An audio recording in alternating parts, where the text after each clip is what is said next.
Welcome to Access Rhode Island. I'm the Reverend Dr. Don Anderson, Executive Minister of the Rhode Island State Council of Churches, and your host for this edition of Access Rhode Island. Tonight, we're going to talk about the relationship between the community and police. Recent events in our country have drawn attention to this issue, and so we've invited two people from the Rhode Island community to come and talk to us about this. Our intent tonight is not to be adversarial, but to talk about the hard issues that face those of us who are Americans and trying to understand how we can better improve those relationships between the community and police as they seek to serve us. Our guests this evening are, first of all, Commissioner Steve Pare, Commissioner of Public Safety for the City of Providence. Welcome, Commissioner. Thank you, Reverend. And Reverend Jabulani McCalister, the pastor of Calvary Baptist Church on Broad Street in Providence. Welcome, Pastor McCalister. Thank you for having me. Well, it's good to have both of you. So folks may not know who you are, so Commissioner Pare, would you tell us a little bit about yourself and your background and what prepared you to be in this position as Commissioner of Public Safety? So I'm a law enforcement individual. I spent 27 years on the state police, the last 5 heading the agency. I retired 10 years ago or so, went into the private sector for 4 years, worked for a local company called G-Tech, did their global security for nearly 4 years. And the last 4, I've been with Mayor Angel Tavares as the Commissioner of Public Safety, responsible for police and fire and communication for the City of Providence. That's great. And Reverend McCalister, now you're not native to Rhode Island. Can you tell us a little bit about your background and how you came to Rhode Island? Sure. I am from Detroit, Michigan, and I came to Rhode Island because Calvary Baptist Church and I agreed to work together and partner together as pastor and people. And I am grateful that they called me out here because I really like Rhode Island. It's I was sharing with some people, it's different from Michigan, but I really like it. I ended up getting into ministry maybe about 11 years ago, formally, and then I worked for a variety of different ministries before being called out here. And so that's the short version. Okay. And I know that you've had some interaction with the police specifically about an issue related to some activity that was taking place on Broad Street right in front of your church. Oh, yes. When I first came here in 2011 as a pastor at Calvary, I noticed right away that there were some drug dealers in the community that had started coming over to the church and selling drugs right off the stoop. We have several stoops and porches, and they came right over there, and that was a problem for me, obviously. And so I contacted the chief and had a conversation, asked for a conversation with him about it, just to see what are some options that we had. And so fortunately, they every now and again they still come around, but fortunately, because of that conversation and relationship building and various other community capacities, that has been quelled for the time being. That's great. Well, I think, and that just, I raised that issue because I think that one of the things we all need to keep in mind, we know that there are issues that we've got to face and resolve and improve, but it's really important that these kinds of relationships be strong and be maintained for your congregation to be safe and to be able to, for folks to feel like they can come and go to Calvary Baptist safely anytime, and and it's important for us to do that. Well, all of us, had a reaction to the events in Ferguson, Missouri, and New York City. And I'm just wondering, Commissioner, we'll start with you. What went through your mind when you, started seeing the news reports of the initial incident, and then as the grand jury thing took place and the demonstrations and all of that? What kinds of things went through your mind as a law enforcement officer? Yeah, now I know as much as the public because I saw and read transcripts from the grand jury subsequent to the no true bill out of the grand jury, and read newspaper accounts, because what happens anywhere in the country impacts law enforcement anywhere. So when you have use of force that happens, we track that and see what the circumstances are, and so we can have a public dialogue here locally, even though it happened, out there in Missouri. So, some of the obvious questions that I had haven't been answered. I don't know all the facts, but I was curious why it led to the use of deadly force by a police officer. And it's easy to second guess and Monday morning quarterback about a split decision by a police officer. So I wasn't in his shoes. I don't know all the facts, but I still have some questions and have some reservations about whether or not there are other alternatives that could have been deployed and the circumstances would have been different as a result. You know, when I read that the police officer was in his car when Mr. Brown approached, and it puzzles me why a police officer anywhere in this country, but particularly in a situation where he was a suspect in either a robbery or a shoplifting, why a police officer would sit in his car, because you are at a disadvantage. But he did. And there was an interaction between Mr. Brown and the police officer, and sometimes it happens quickly. But there, as far as I know, there are measures in which he could have taken to distance himself from Mr. Brown. And if he had chosen alternative action, things may have been different. So those are some of the questions that I don't know. And you know, I don't like to second guess the decisions of police officers, but we need to learn from that and educate what happened there, what went wrong, what went right, and so we can train off of that and take advantage of situations that, look, it's tragic. A young man died as a result of a police officer's use of force, and we always have to review and learn from that wherever it happens. Reverend McCalister, what did you think? What kinds of thoughts went through your mind when you heard about those situations and monitored the events as they went forward? I thought overall that it was just a sad occasion for the entire community. As an African American male, it of course raised some feelings within me of interactions with law enforcement over the years, just whatever situations my friends were in.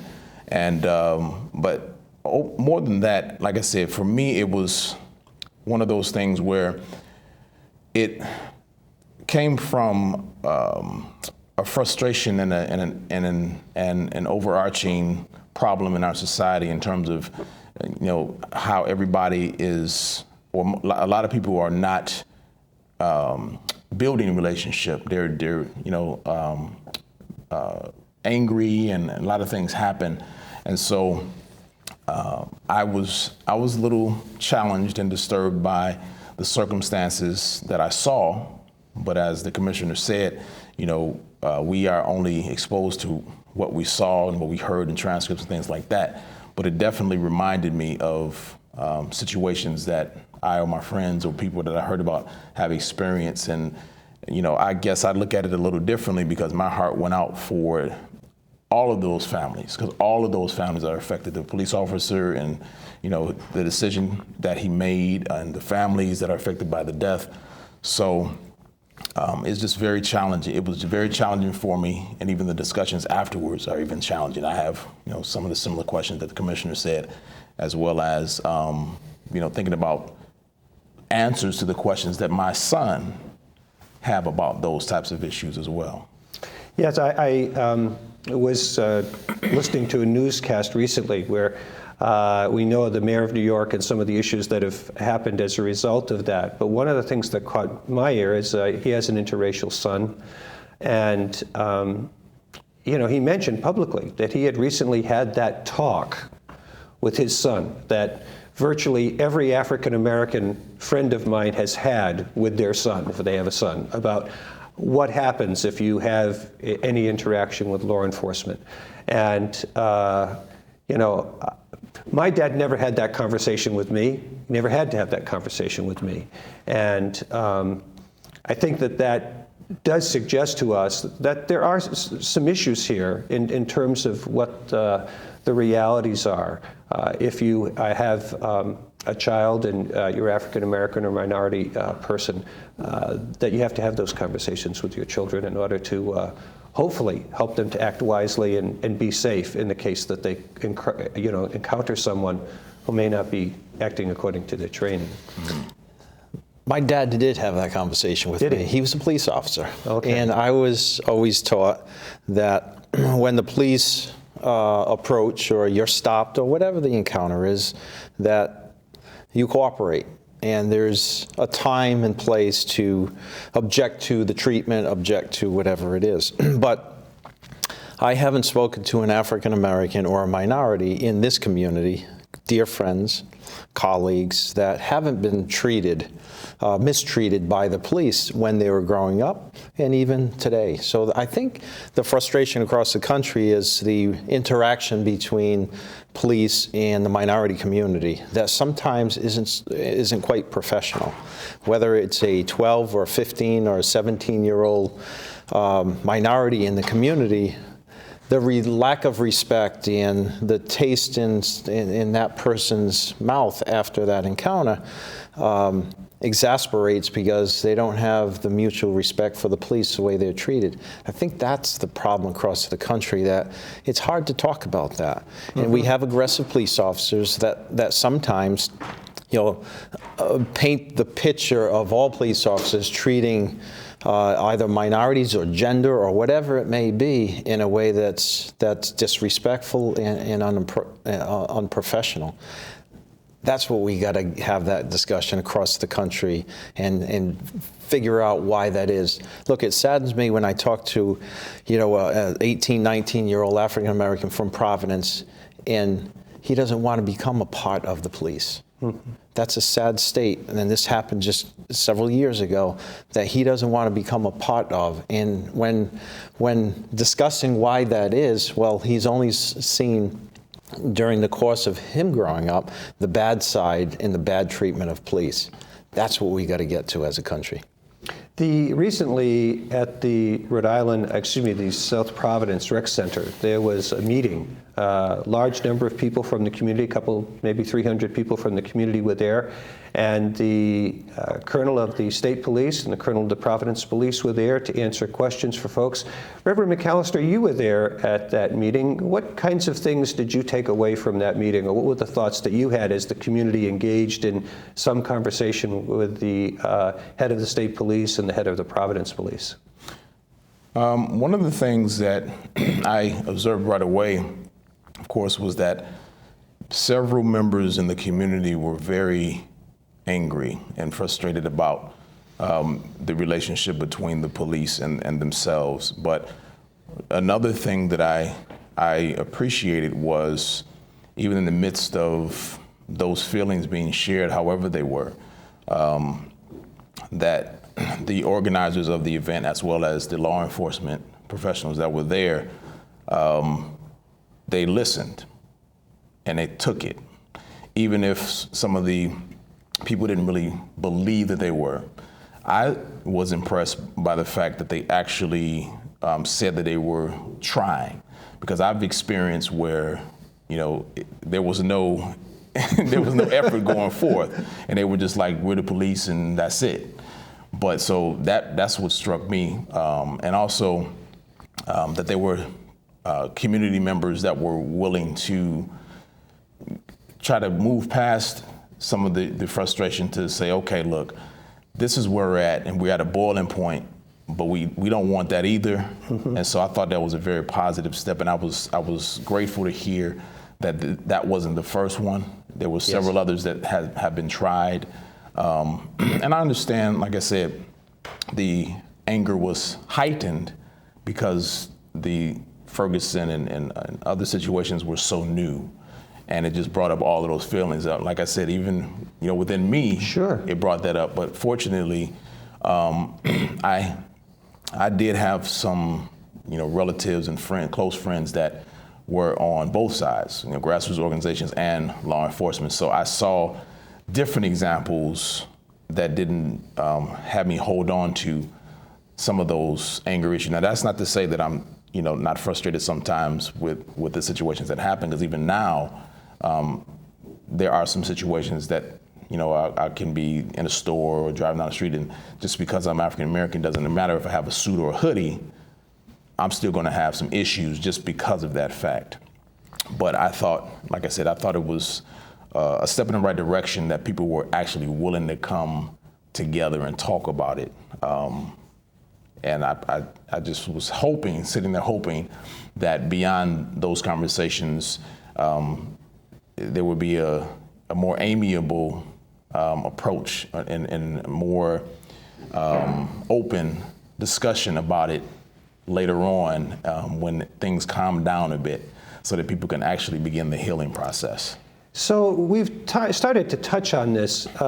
There is this residual sense of, for lack of a better word, I'll use frustration, of life experience that many African Americans, especially African American males, have faced growing up. I mean, you know, Commissioner, you've alluded to it. I don't have an African American or minority friend who hasn't had some sort of experience where they've been followed in a store, you know, and they've done nothing different than anybody else, but they notice that they might be the only minority person in the store or whatever.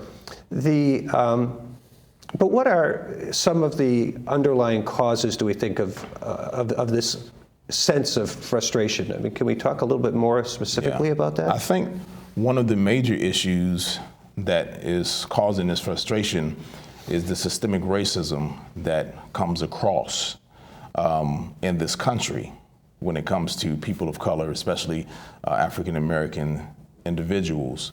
And I think that is part of it. And so because that has been so entrenched in the system, a lot of people are not ready to believe that there's really going to be an effort to change, because it's just been the same way so long. You know, I know I'm not alone in not being surprised that the verdicts came back the way they did. Well, that shouldn't be. That you know, why wouldn't I be able to look at that and say, okay, I know that shouldn't happen, but there has to be something that can be done, as opposed to, well, I knew that was going to happen.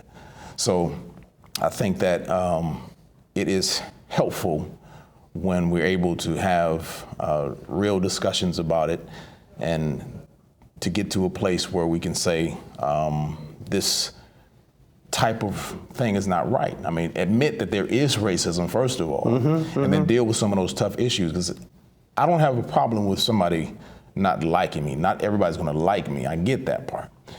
But when you're covert about it and you're not honest about it, then people know when you're not being honest with them.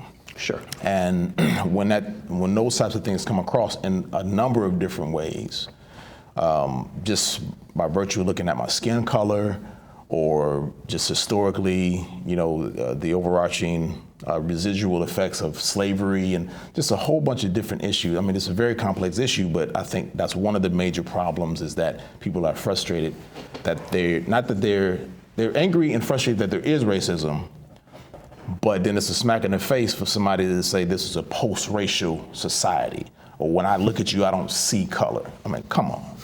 So when people hear that kind of stuff, it's like, this is the same old, and they get angry, so they react. And so that's what I'm saying. I think it's a great thing that we are beginning to have the rough conversations, unfortunately, as a result of tragedies and things like that, but it is happening. Yeah, Commissioner, one of the things that I noticed, and I was quite honestly surprised about, and was some of the equipment that was being used by the police in Ferguson, and I wasn't aware, I'm a naive little preacher here, right? I wasn't aware that there was this military type equipment that's been made available to police departments, and of the use of that. Can you talk a little bit about, and there is now a conversation about the militarization of police and those kinds of things. Can you talk a little bit about that from inside law enforcement? What kinds of conversations do you folks have about that? Sure. Probably in the last 10 or 15 years, the military, as a result of downscaling across the country, across the world in their war efforts, availed some surplus. And when you have surplus, federal surplus, that means nearly, free, or at a reduced rate that you can buy various pieces of equipment that we see on America's streets that police, used, Humvees that are all, ready for war zones, but now in the cities of our country. So as a result of that, we've taken advantage in the profession in using some of that equipment. In Providence, I don't think we've had any pieces of equipment that we've taken from the military because we were already equipped with similar type equipment for what our mission is.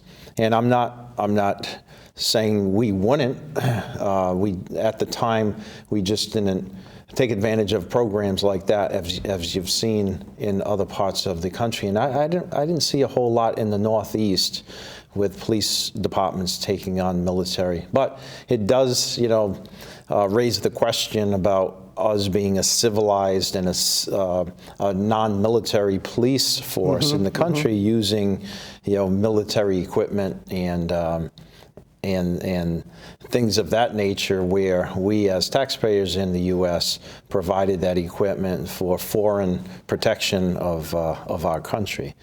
So, it's out there, and the reason is it was a surplus and it was practically free. So, but it is an issue and a concern when we start using our military equipment for, domestic policing. Yeah, as a former police chaplain who worked with a SWAT team, I understand that there are certain weapons and certain types of equipment that in hostage situations and special situations, you need to have. But it was disturbing to see American streets, with these military vehicles coming down. I mean, it was just not an image that I wanted to think about America, and because these are our own folks, these are our own citizens, right. And it was a disturbing thing. And I think that in this particular case, that was just one of those things that added to. I mean, already we've talked about the ferment that exists, and the use of those kinds of weapons were disturbing. And I know one of the questions I came away, and I just thought to myself, did anybody stop and think about what this looks like or feels like to be on the opposite? All I could think about was Tiananmen Square. And I'm thinking, these are our folks. These aren't somebody. So we don't have any tanks in the city of Providence or any similar type equipment, and we just don't need it, and so we haven't taken advantage of it. One of the things that's come up in follow-up conversations that I've heard from both community leaders and from some folks in law enforcement is the fact that there seem to be some generational differences of opinion in terms of things. Reverend Jabulani, could you talk a little bit about what you might have seen or what you observe in terms of how youth are responding to some of these issues, any generational situations that you might see? Well, it seems to me that every generation has those types of struggles. You have the older generation that dealt with the problems in their context. And then you have the younger ones that say, well, you're moving too slow. Let's move this way, and probably even have more energy towards it. And so I think part of that is why there is a disconnect. But I think that again, when the relationships are built, I think a lot of that can be bridged. But because they're like, you move too slow. They think you're just trying to retire. You've done this already. But I think when, as always, when the conversation is there and the relationship is built, then they can, the young people can draw from the elders as well as some of the fresh ideas that the young people have. But it's just, I think, for whatever reason, there's that disconnect of perhaps each group thinks that the other's ideas are too perhaps radical or they're both out of touch. But in fact, if they really had a conversation, they would see there's a lot of commonality that can help move it forward in a positive way instead of fighting with one another. They can work together and get that change they need. Good. I want to talk about some of the positive things that are happening in our time as moving along, but I just didn't know, Commissioner, in terms of younger police officers, is there sometimes some differences of approach and so forth between the younger police officers and the more seasoned leadership?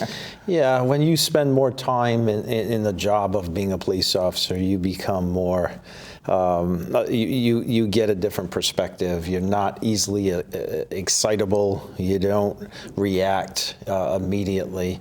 And so with any profession, I think the more experience you get, the better you can deal with situations that otherwise a rookie may escalate matters verbally or physically when a more seasoned officer, won't. It's funny because, my dad probably looked at my generation saying, you don't have a clue what's happening. And now I look at my kids and say, what are you doing? You don't have a clue. So I think it's just, the different perspectives of what our value system is and what we spend time and energy on, where it may just not line up because of the generations.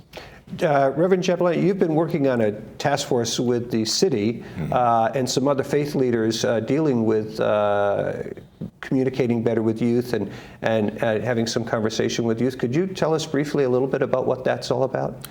Sure. The mayor had asked many faith leaders to come together and to address some of the immediate violence that was happening actually right in front of my church. A lot of shootings were happening. He said, this has to stop. And so he called a lot of us together and broke it into subgroups. I happen to be on the mayor's youth task force for youth engagement, and we centered in on preventive measures of hope. And so all the activities that we do, the team building things, the relationship buildings I referenced earlier, are centered around that to try to approach the youth to think hopefully and not just have learned helplessness because of the situations that are happening with them. Great. And Commissioner, I know there's a piece of legislation that was introduced near the end of the legislative season last year, and it's going to be introduced again this year, the Comprehensive Community Police Relations Act. Could you briefly just give us a little sense of what that's about and how maybe that might help some of this conversation? Yeah, it deals with a lot of the aspects that we've been talking about, and it is comprehensive. It took nearly, 8 months of meeting with the community and the police and putting some language together.